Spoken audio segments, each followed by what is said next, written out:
Welcome to the Village Talks. This is a space where physiology meets lived experience, where we talk honestly about the body, the nervous system, relationships, and the real questions families are asking without fear-based narratives or a one-size-fits-all answer. We're your hosts. I'm Dr. Jaimy.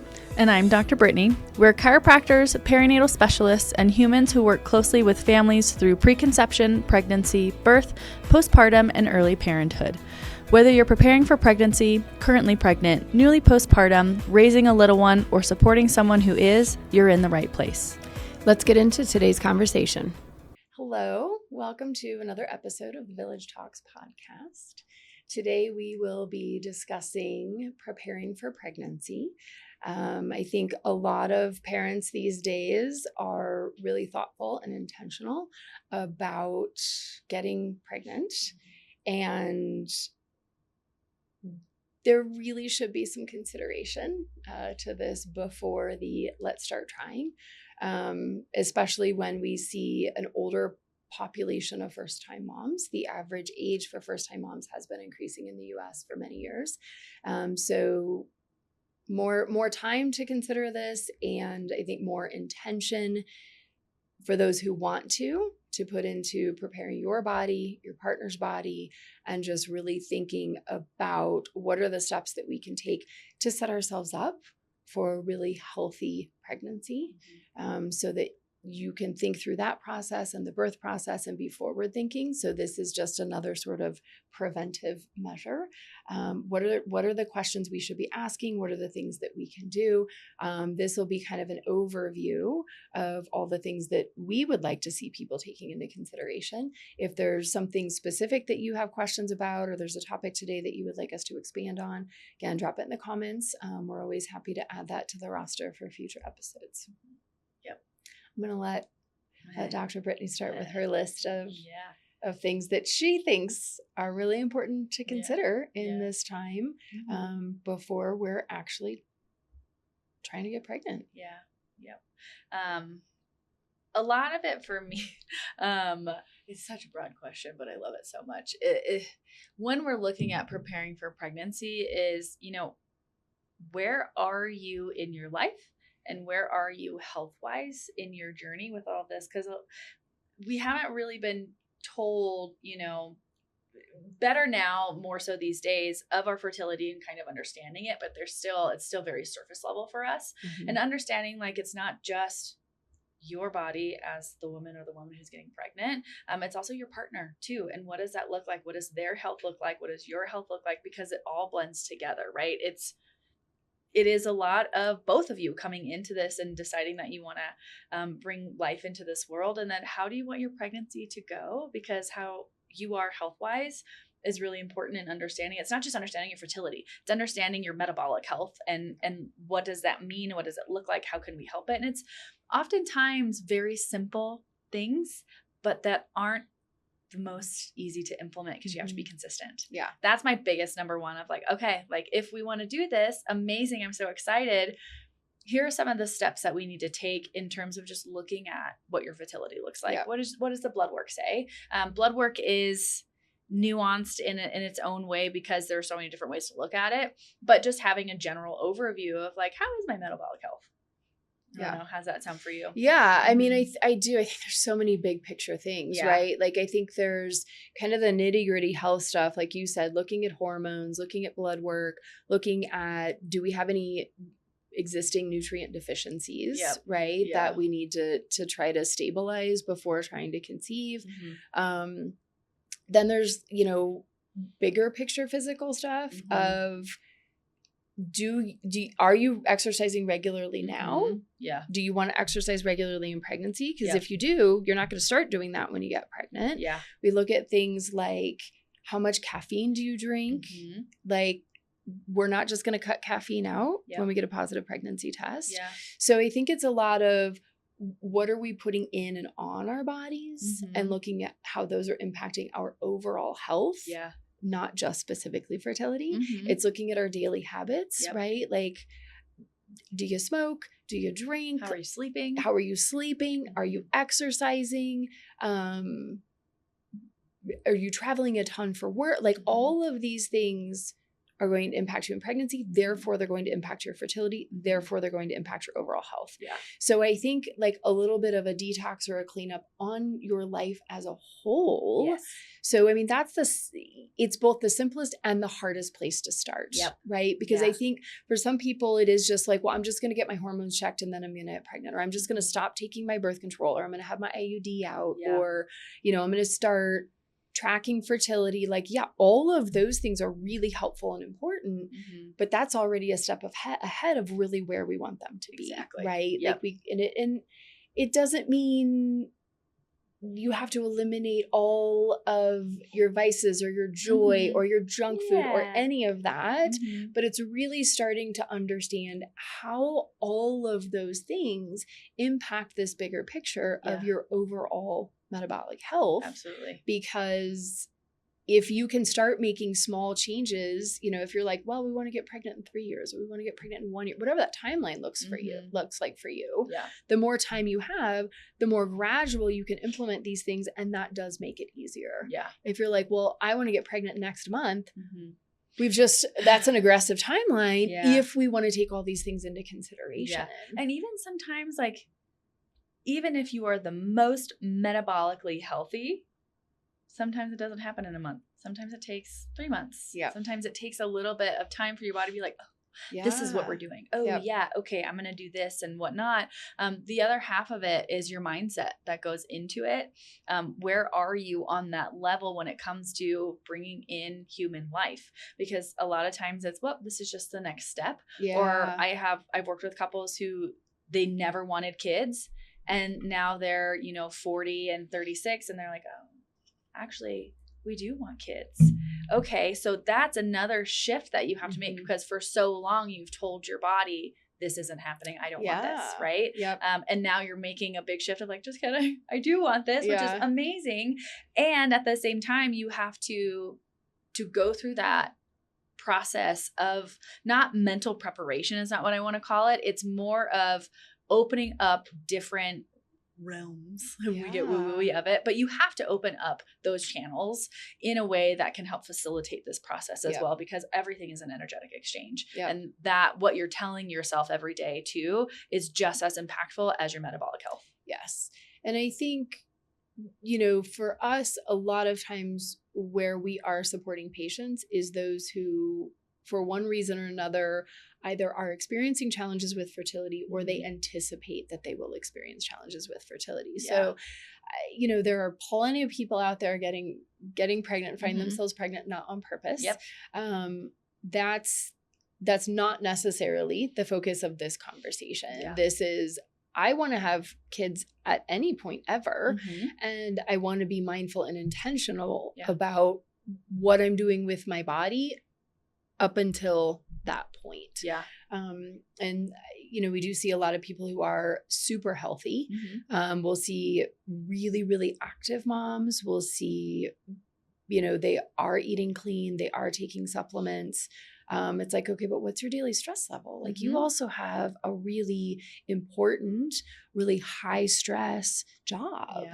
And if every day we are telling our brain and telling our body that this is the most important thing, they're energetically and metabolically and everything, there's not a lot left to support life.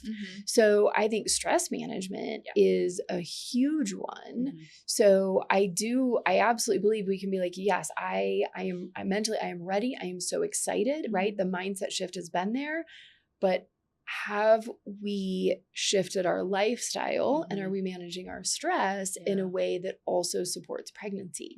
And that doesn't mean that we start living our third trimester pregnant lifestyle a year before we get pregnant, but that we don't want this to be a dramatic 180 shift when you get pregnant. We want this to be gradual and all be supportive of this next phase.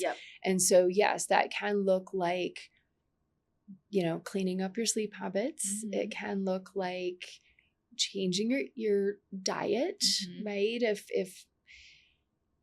If we've been focused on staying lean, right, and staying strong, how much fat are you getting?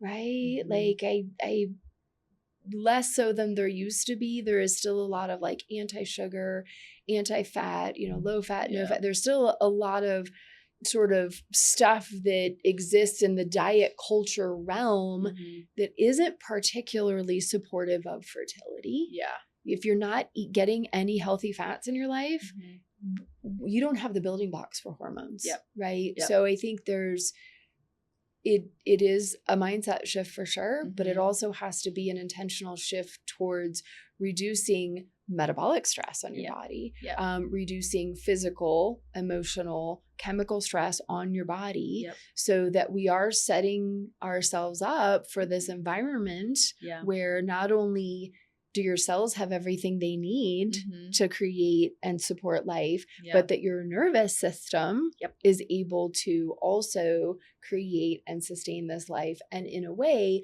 that isn't creating an extreme amount of stress for you. Absolutely. And I like when we're talking about stress, right? Like we have to look at what our stress levels are throughout. And it doesn't mean that's going to be the one thing that impacts your fertility. You might have no problem getting pregnant, but now how does that bleed into your pregnancy and how you're working through all of those different stressors throughout each stage of your pregnancy? Because that's also when we're preparing for pregnancy, we want you to have a lovely pregnancy as best we can. And your stress levels, whether it's work, whether it's home life, whether it's something else going on, that also impacts how you're feeling throughout your pregnancy, how your body's adapting, how your body's changing. Because again, our bodies are meant to adapt. We are so powerful in that way. How can we make it the most optimal so you can actually thrive instead of just survive through it, right? Yeah. That's the biggest thing. It's when we're looking at the big picture, it's not just fertility. It's also going into everything that has to change and is impacted in your life. The other thing that I always talk when couples are asking me questions about how do I prepare for this time is like, how is your relationship with your partner and with your spouse? Because that's also going to significantly change. Are they going to be supportive of all the changes that are happening in pregnancy? Do they understand what's going on? And knowing they don't have to know everything about your menstrual cycle, though it'd be nice. But do they understand, okay, first trimester, we are building a nervous system, which takes a lot of work. We're building a placenta, which takes another whole lot of work. And how can I best support them through that? Or am I just going to be unintentionally dismissive and not you don't look pregnant? Exactly. Right. So how can you be doing it? Like, how can you be so tired? It's like, oh my gosh, what? We're building everything from scratch with raw materials. And that takes a lot. Yes, we can do it. We're meant to do it. We're capable of it. Exactly. But how can we be supportive in that way? And if I do see a lot of times in relationships where these things start to kind of, you see, I don't want to call them holes, but where things can be tightened up just a little bit. Yeah, these gaps that can be filled really well. Yeah. But, have you gone to couples counseling and have you worked or have you done any type of work together to understand each other a little bit more? Because sometimes we do get into this role of like, this is what we do, this is our life, this is how it is. And you're just kind of in this constant state of, this is what we do. Yep. Now it's going to change. And how can we have that open communication where we don't feel dismissed and we don't feel invalidated on both ends, right? Yeah. For both parties. Yep. Yeah. And we had talked about this in a previous episode, more specifically around like birth, right? Ideas about birth, ideas about parenting. I would like to think that in 2026, most couples who are getting pregnant on purpose have had conversations about like, yeah, I want kids. Do you want kids? Yeah, I want kids someday. You're on the same page about wanting kids, but have you had conversations about fertility stuff? Probably not. Yeah. You might not be on the same page with what methods you're open to exploring if the need arises. Have you talked about how your roles in the home shift? You may not know what to expect from first trimester, so partner probably doesn't know either. But I do think that if you have a strong foundation for communication, for resolving not necessarily arguments, but disagreements, right? Like you might be conflict. On this, conflict, exactly. Like you might be on the same page and feel like you agree about everything now, but this is a whole new phase and you are both going to develop two new identities. And so, if your communication skills and your conflict resolution skills are not strong now, they're not going to get better. Yeah. So this is a really good time to intentionally connect with your partner. Like, go back to dating. Yeah. Go to couples counseling. Never stop dating. Yeah. I mean, there's a lot of ways to do this, and it doesn't Mhm. have to be something that one or both of you don't want to do, right? If your partner's like, why do we need counseling? We're fine. And you're like, we're fine, but we could be better. We should go to counseling. Like, then maybe that's not it, Yeah. right? Maybe it is doing a little bit more exploration of each other's interests, you know? Mhm. It's not about losing your identity of who you are, but you've got to be able to have open conversations, and you've got to be able to hear out your partner when you Mhm. disagree with them. That's a really big, important. Yeah. I had a patient recently who very sadly is now divorced with a 1-year-old.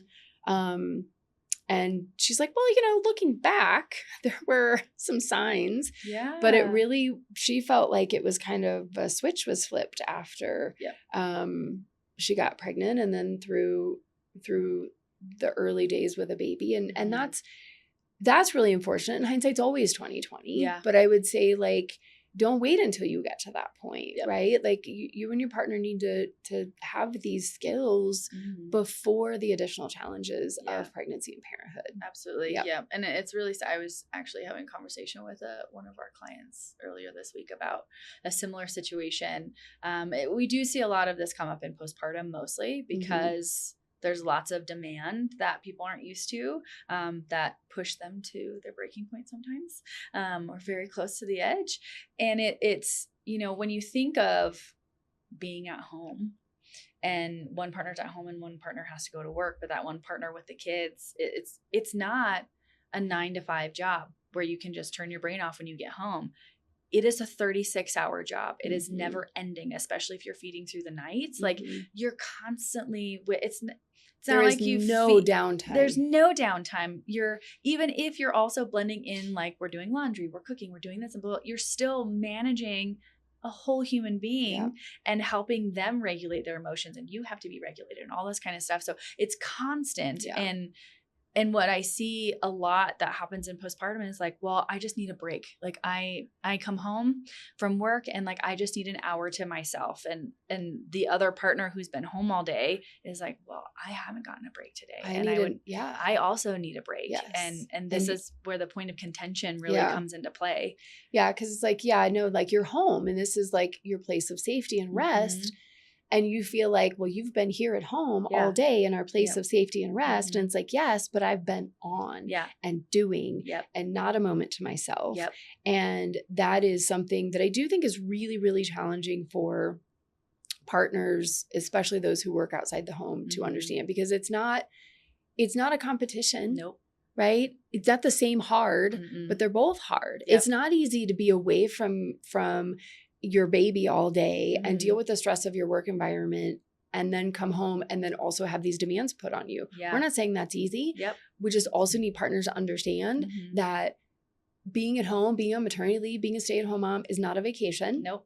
You're not just on the couch watching and doing whatever you want and then going to the grocery store whenever you want. No. And if you are sitting on the couch all day, it's because you're trapped there. Nap trapped. It's not because you chose to sit there all day. Yep. And so I think that is a challenging piece. And I do think there are ways for couples to think about it and be realistic about it and plan for it before. But I also think it takes both partners being open-minded and being able to talk about it afterwards, because I don't know if there's actually any level of preparation that fully prepares people for that shift. Of course. Yeah, absolutely not. I mean, when I was going through, and this is just some personal, when I was going through my divorce, one of my therapists told me, you know, there's a difference between a partner who is obedient and a partner who is willing. And that was a big eye opener for me, of just looking big picture of my life of like, oh my God. I don't want an obedient partner. I want a partner who is willing and curious about all the different things, because when they're willing, it's not a fight. When they're willing, it's not you asking the same question over and over and over and over again. When they're willing, it's not, we had this conversation. And then when you're in it, it completely takes a 180 turn because you're like, but wait, I thought we talked about this. And thought we were on the same page. Exactly. And you turned the page. Yep. without me. Exactly. Yeah. So Yeah. it's very different, and understanding that in your relationship beforehand, before bringing life into this and completely like altering your life. And I don't say that in a way that's big and scary. It's like but it's real. Yeah. It completely changes everything, and it's really beautiful. And we would hope it's a really positive experience. Yeah. But it's different. Yeah. And I think it is about effective communication. It's about each person not just listening, but hearing what they're saying. Yeah. Right. And not your realities and your perspectives can be very different, but if you're able to share, I know that you're not doing this to make me feel this way, but I feel this way when you do this action. Yep. And it builds resentment.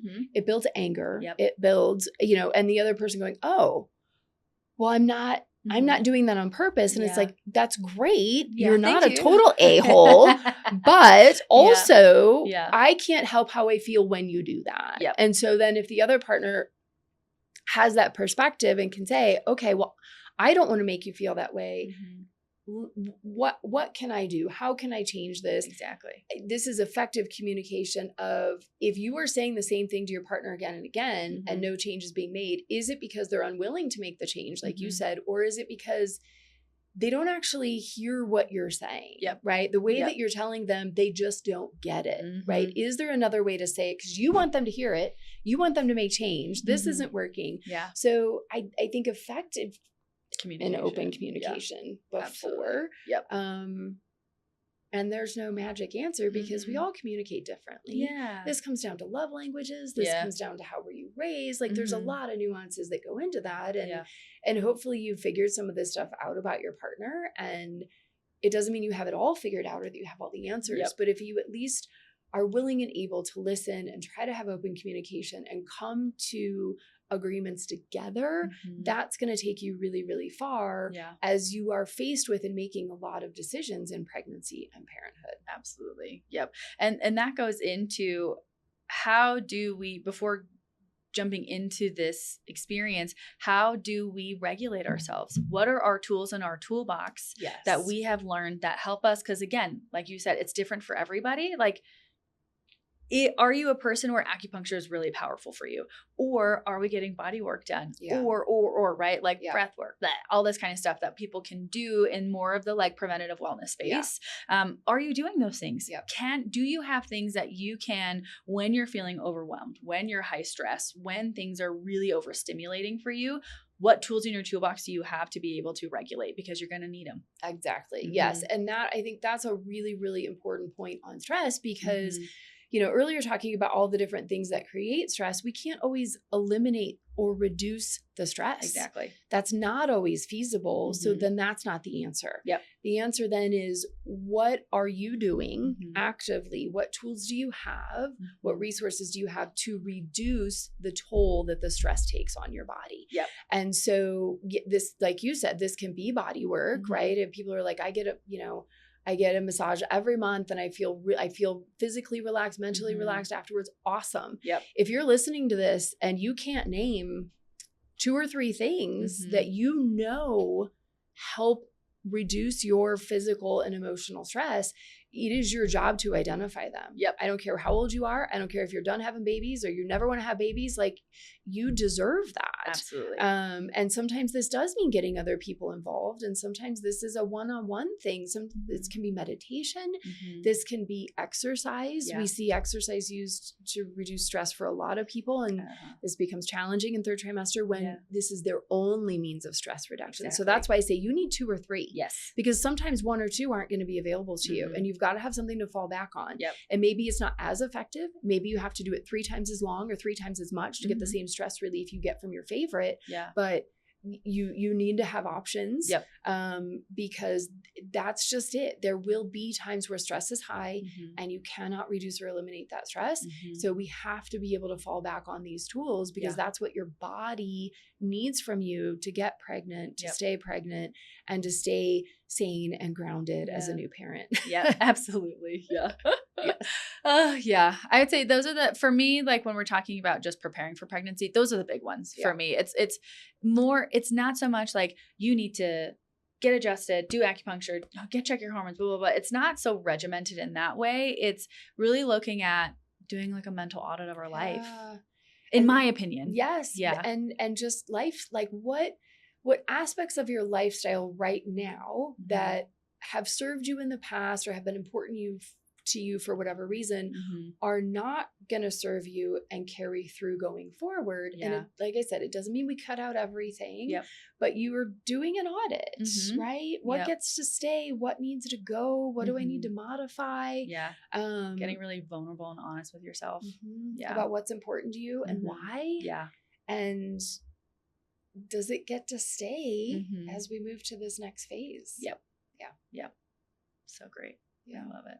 All right. Well, I think that's a big one. That's but a big one. I would say for something that we're going to take a deeper dive into, this is a great starting point. Yes. Yep. Yep. Yeah. So if there, like, as I said at the beginning, if there are any aspects of this that you want us to dive into, or, we are hoping to do guests on this podcast as we move forward. So if you're someone that feels like you have an area of expertise, under this topic, or you had an experience along these lines in your own preparing for pregnancy journey or fertility journey, or you want to share why you think some of these things are really important based on your personal experiences, we'd love to hear from you. Reach out to us. We'd love it. Another great thing that I love about our practice that we have workshops. We have 2 wonderful workshops where I think the skills and things can be talked about there is our Dads and Partners Essential Workshop, which is really great if dads and partners are kind of lost in the weeds of how do I support them and they're really eager. It's a wonderful workshop. I love it. It's a modern twist on daddy boot camp. Yeah, right. Yeah. And it's not that you are incompetent at all, but also you don't know how to relate to this. And it's a really great workshop to be able to help walk through that. And then the other one is the baby proofing your relationship, which everything that we just talked about. Yay. Yeah. It's a really great workshop that we hold at Belly Bliss. And I think they're both really wonderful and important, especially for, our eager partners who are curious and who are willing to do all this work want to be supportive, want to be involved, are looking for skills. That's what both of those are designed for. Exactly.